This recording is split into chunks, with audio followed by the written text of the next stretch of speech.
Okay, so now we're going to look at XML injection. With XML injections, we usually target the web server again, not directly the end user, but the web server the end user talks to. But we're introducing these vulnerabilities in a web setting.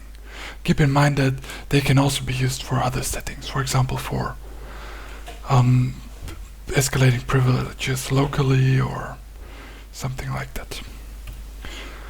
So, why do we look at XML? Well, XML is used very widely. It's a very, very common standard.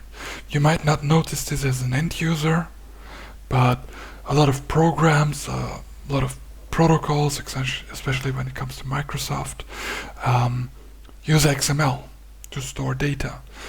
And sometimes it's not that obvious, because maybe the file extension looks different, but internally a lot of applications use XML, also web applications.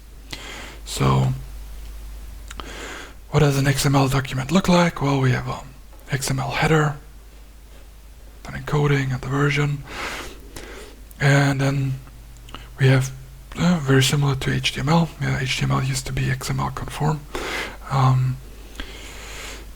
We have an opening user tag, and then we have data within this user. For example, username. So username here.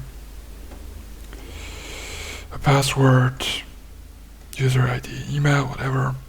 All within these tags, and then we're done. So if we could choose a username now, and it would be inserted here, could choose a username that, for example, closes the username tag, closes the user tag, opens a new user. Could inject the user. Okay, this is getting boring. I think you got it by now. We can inject data in data. We can inject sometimes code in data. And then why is XML still relevant? Well, in the next videos we'll see why XML is an own type of injection and why XML commonly leads to security vulnerabilities and what goodies it offers for it.